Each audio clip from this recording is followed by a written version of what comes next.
नमस्कार दोस्तों, स्वागत है आप सभी का आपके अपने YouTube चैनल सिविल स्टेप में। तो आज की जो हमारी वीडियो है ये यूपीएससी ईपीएफओ के पेपर के लिए होने वाली है।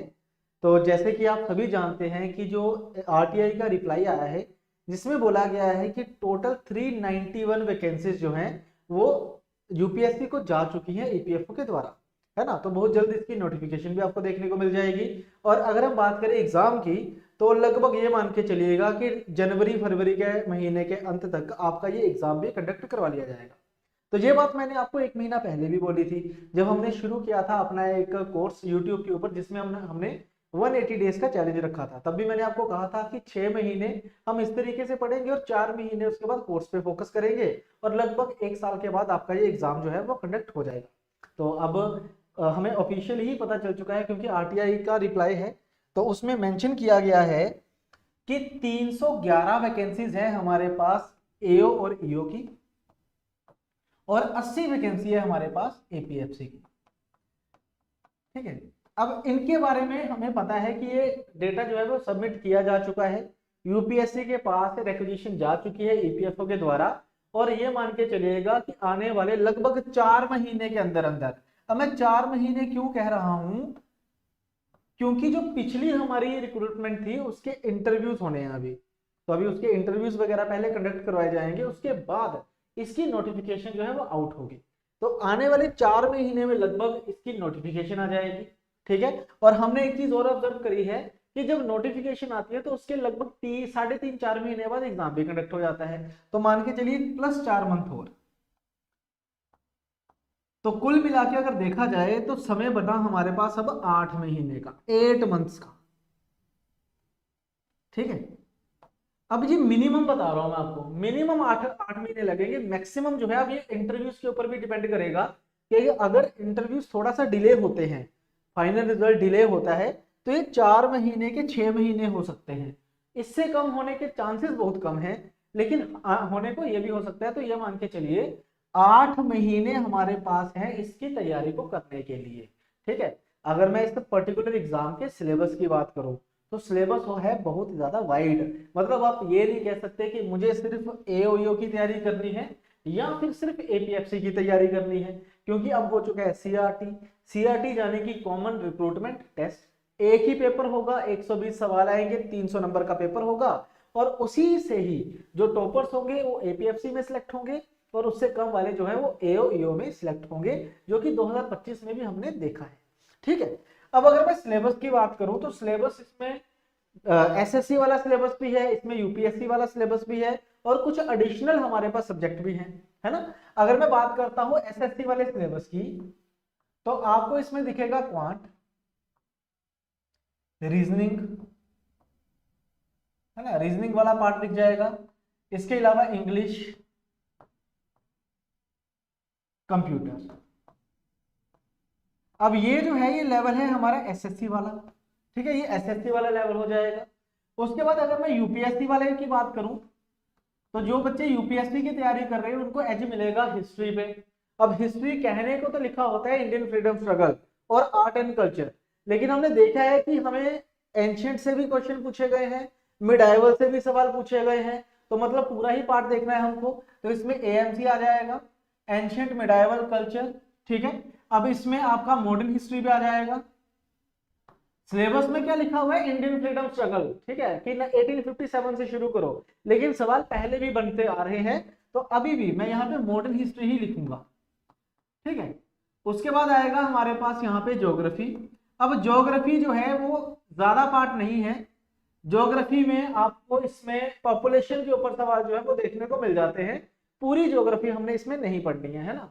उसके बाद आएगा हमारे पास इसमें जी इकोनॉमी, पॉलिटी, गवर्नेंस। अभी यूपीएससी में पूछे जाने वाली चीजें, ठीक है ना। साइंस एंड टेक हो गया, जनरल साइंस है, जनरल साइंस हो गया, साइंस एंड टेक्नोलॉजी भी इसका पार्ट रहेगा, है ना। बाकी ग्लोबलाइजेशन, ठीक है, पॉपुलेशन, कुछ हिस्सा पॉलिटी में कवर होगा, कुछ हिस्सा ज्योग्राफी में कवर हो जाएगा। ठीक, उसके बाद कुछ ऐसे सब्जेक्ट होते हैं जो मिसलिनियस हैं, जो ईपीएफओ के पेपर में पूछे जाते हैं, जिसमें जर्नल अकाउंटिंग प्रिंसिपल्स रहेंगे, गैप जिसे हम बोल देते हैं। ठीक है, industrial relations and labour laws हैं, ठीक है। उसके बाद सोशल सिक्योरिटी एक्ट है, सोशल सिक्योरिटी है जिसमें उसके एक्ट आ जाएंगे। इसके अलावा स्कीम्स हैं, यूपीएससी में हम स्कीम्स को भी पढ़ते हैं, ठीक है। उसके बाद नेक्स्ट इसमें अगर हम देखें तो कुछ पार्ट बचा होगा, हाँ स्टैटिस्टिक्स, स्टैट, स्टैट हमारा एसएससी लेवल का ही रहेगा, एसएससी में भी स्टैट आता है तो इसमें भी है, ठीक है। तो ये है जी सिलेबस हमारे पास यूपीएससी ईपीएफओ का, चाहे वो एओयू की तैयारी करो आप, चाहे आप एपीएफसी की तैयारी करो, क्योंकि पेपर होगा कॉमन, ठीक है। अब मुद्दा ये है कि क्या ये पूरा सिलेबस 4 महीने में खत्म होगा, क्या हम वेट करेंगे क्या नोटिफिकेशन की? तो मैं कहूंगा बिल्कुल भी नहीं, तैयारी तो शुरू करो, कोर्स मत लो अभी, लेकिन तैयारी अभी शुरू कर दो। उसके लिए आपने क्या करना है, हमारे यूट्यूब चैनल पे आना है। हमने 2023 में पूरी क्लासेस फ्री करवाई थी हमारे यूट्यूब के ऊपर, उन क्लासेस की प्लेलिस्ट आपको अभी भी हमारे यूट्यूब चैनल पे मिल जाएगी, जिसमें आपको कंप्यूटर की क्लासेस मिल जाएंगी 13, मतलब आपका बेसिक फाउंडेशन अच्छा हो जाएगा इससे। पहले मैं चाहूंगा कि 1 महीना लगा के या 1.5 महीना लगा के आप फाउंडेशन पे फोकस करो, है ना। तो ये हमारे पास कंप्यूटर की क्लासेस, रीजनिंग की आपको 15 क्लासेस मिल जाएंगी, जर्नल अकाउंटिंग प्रिंसिपल की 33 क्लासेस मिल जाएंगी। भाई सिलेबस चेंज ज्यादा नहीं होता, ठीक है, क्वेश्चंस की अप्रोच डिफरेंट होती है, सिलेबस वही होता है, तो पढ़ना यहीं से स्टार्टिंग में, ठीक है। उसके बाद करंट अफेयर्स को आप रहने देना, क्योंकि करंट अफेयर आपके काम के वो हो गए नहीं। मॉडर्न हिस्ट्री के 31 लेक्चर्स हैं, साइंस के 26 लेक्चर्स हैं, इकोनॉमिक्स के 19 लेक्चर्स हैं, इंडस्ट्रियल रिलेशन लेबर लॉस के आपको 24 लेक्चर मिल जाएंगे यूट्यूब के ऊपर, बिल्कुल फ्री ऑफ कॉस्ट है, ठीक है। उसके बाद इंग्लिश है, इंग्लिश की आपको 20 क्लासेस मिल जाएंगी, मैथमेटिक्स की आपको 45 क्लासेस मिल जाएंगी, ऐसे ही जो इंडियन पॉलिटी है इसकी लगभग 18 क्लासेस मिलेंगी आपको।